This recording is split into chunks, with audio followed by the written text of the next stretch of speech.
I think in the case of the UK, there's always been a large Russian ethnic presence, emigre presence in London, other areas of the UK. That's no different than the United States. But I think that um, though your intelligence services, of course, are very competent, some of the very best in the world, I think that unfortunately right now, across Europe, the Russians are getting a false sense of security. They can do whatever the hell they want, frankly.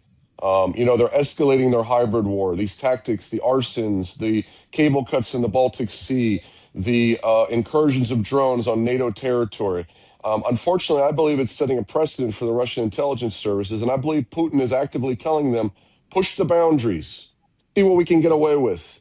Because I think that their great leader, Vladimir Putin, is telling them, hit back at the West, hit back at NATO for supporting Ukraine. So it's coercive policy, really. It's extortion is what they're really trying to do with a lot of these tactics. I'm not privy to all the details of your investigation. Again, I have the highest respect for your intelligence law enforcement agency. I'm sure they are going to get to the bottom of it.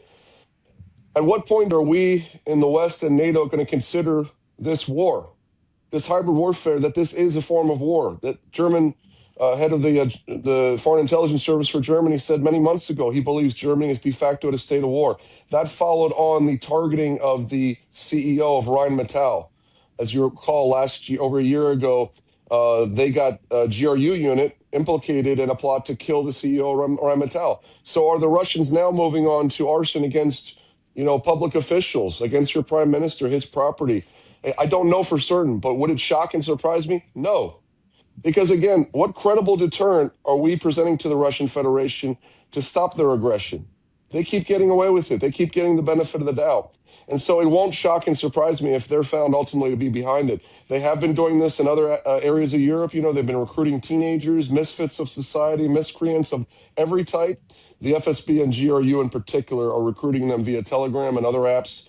This is not traditional espionage. This does not reflect a weakening of Russian espionage tactics in other areas, Georgie. They're still deploying illegals to the United Kingdom, those officers under false passports, false identities. They're going to be doing that. They always have, to the United States, to Europe, to the UK. They're still going to use what they call staff intelligence officers, штабные офицеры, штабные разведчики, as Russians say. But this is a different technique and tactic. They're using what they consider expendable one-time or maybe multi-time agents that are just teenagers or, again, people that are upset with their lot in society. And what does it give the Russians? It's deniability, of course, and it's potentially a cheap win. If it doesn't work, what have they lost? Keep in mind, Georgie, there's one other aspect here that I want to make clear. These are coercive, extortive policies of the Russian Federation, their intelligence services. Even when they fail, even when they're caught, do they not still have a coercive effect? Look at the targeting of the CEO of Rheinmetall. They needed to put bodyguards on him now forever. Other CEOs start thinking, geez, is my company going to be targeted by the Russians? Me personally? That's what it's intended to do. It's a scare tactic, coercive, extortion from the Russian intelligence services. It's important that we distinguish traditional espionage techniques. Russians using, for instance, illegals. Arnold Deutsch, who recruited the Cambridge Five, Gordon Lonsdale, a.k.a. Molody, who was traded in Berlin for Greville Wynn, who helped handle Penkovsky. These are traditional illegals. That was a generation of Russian illegals called the Great Illegals. The highest standards of tradecraft, carried out incredible espionage operations against the West. Also in the United States, we had Rudolph Abel, a.k.a. Fisher, another illegal. That was a different era. Okay, it was a different era of professionalism too from the Russian intelligence services, the KGB and GRU.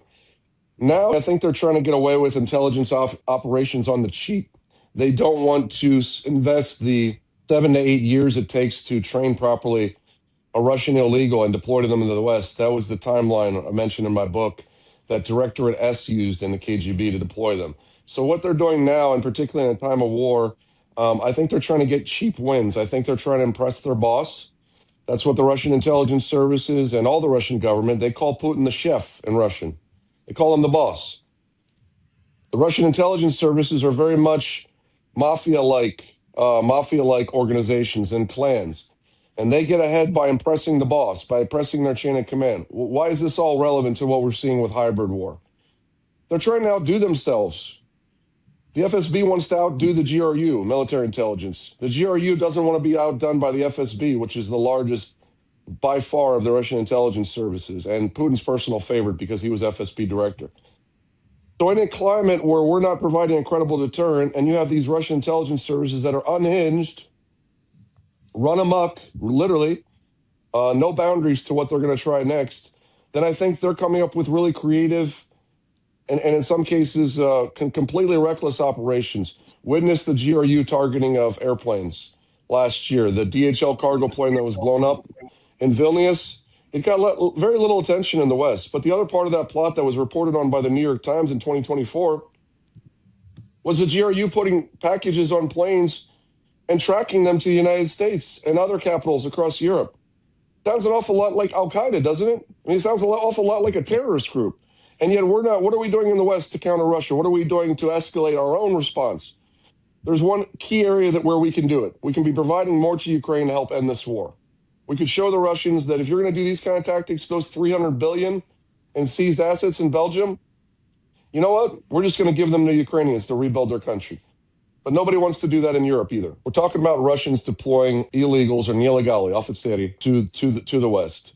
There are staff illegals. I mentioned the timeline, as discussed in my book, where it takes 7-8 years or more to deploy an illegal so that they blend into society. Again, we have many examples. Ghost Stories was the case I worked on with FBI in the United States. I talk about in chapter 3 of my book.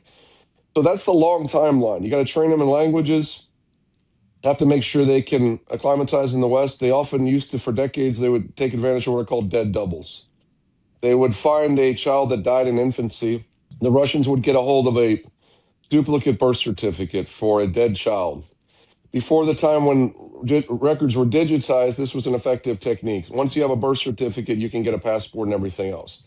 They use this in the UK, in the United States, and Canada with all the illegals in what we called our Ghost Stories operation, those 10 illegals. 8 of them were that type. Now, 2 of them were something else. Anna Chapman and another gentleman, they were what the SVR calls special agent illegals. This is what I think we're seeing more of in the UK and elsewhere. This is where the Russians aren't necessarily trying to hide that a person has Russian heritage or they're even a Russian citizen like Anna Chapman, but they're already living in the West.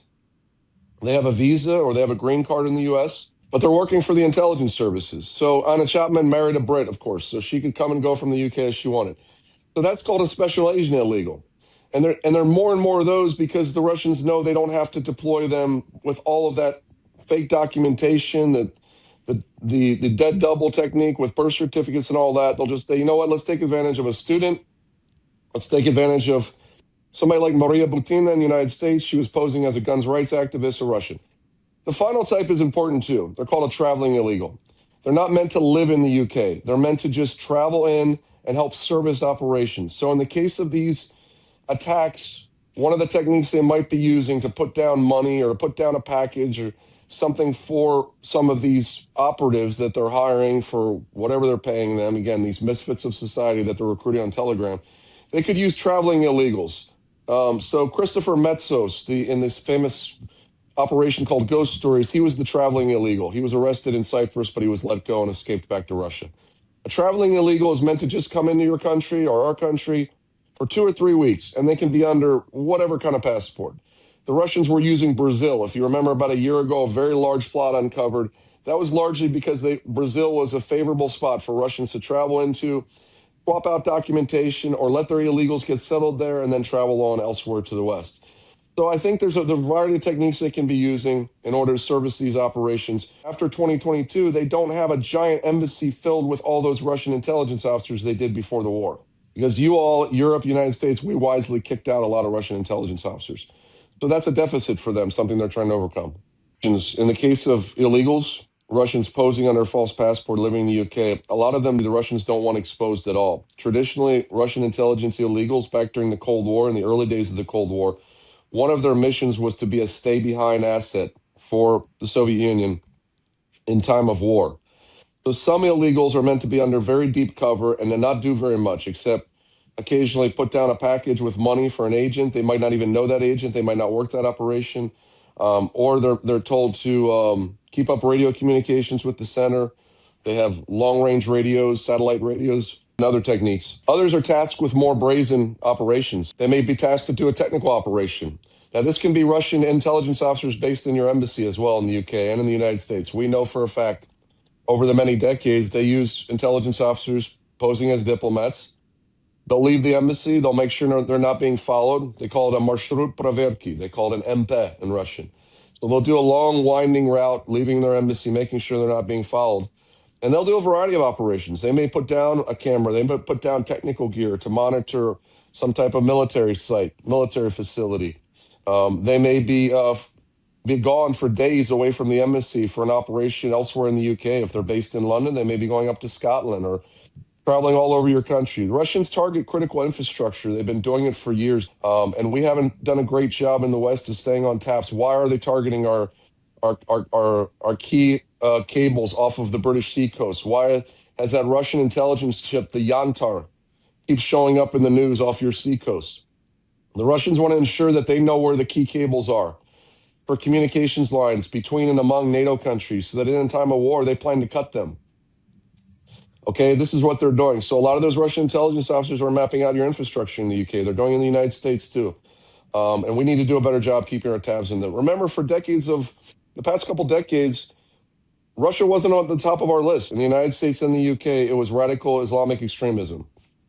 And the Russians got a pass, right? First and foremost in their operations, there has to be access, or there has to be a program, a government classified, or a threat to Russia that they're targeting for the most part. So for the most part, in terms of intelligence operations, they want to get classified information from people that hold classified information. So they are going to target your officials, members of your intelligence services, government, just like they do to us in the United States, for classic recruitment operations. And remember, the Russians like to use the stick, not the carrot. They prefer coercion.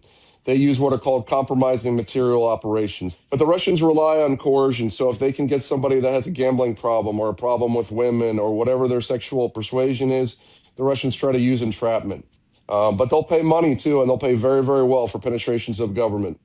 It's important to note that while the GRU and FSB are using Telegram in some of these sabotage operations, they know how to do very good espionage operations. They will use what's called impersonal communications. They will use dead drops, or what you call dead letterboxes in the UK.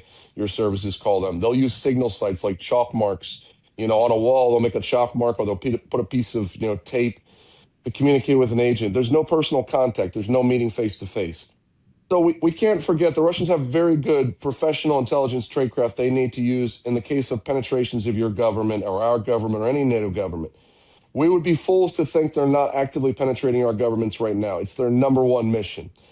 Secondary to that, I think, are operations where they're looking for technological advances with your companies. They're going to target your companies, our companies. They want to know about military edges. They use cyber operations. They have very good cyber operations under FSB Center 16, for instance. GRU has an analogous center where all day, every day, 24/7, they're targeting companies, trying to hack into them to steal secrets. I think the average citizen in the UK or the United States is going to feel the effects of this hybrid war in terms of, in other respects, in terms of rising gas prices, when we have to hit back on Russia, when we have to, say, hey, enough is enough. We're going to reapply sanctions, and we should be applying those sanctions. I don't believe your average citizen in the UK is going to be targeted by Russian intelligence. They want to target access. They want to target information, technology, and above all, they want to look at key infrastructure because they're constantly preparing for war. They're already at war with Ukraine, and they're preparing for even more war ahead with the West.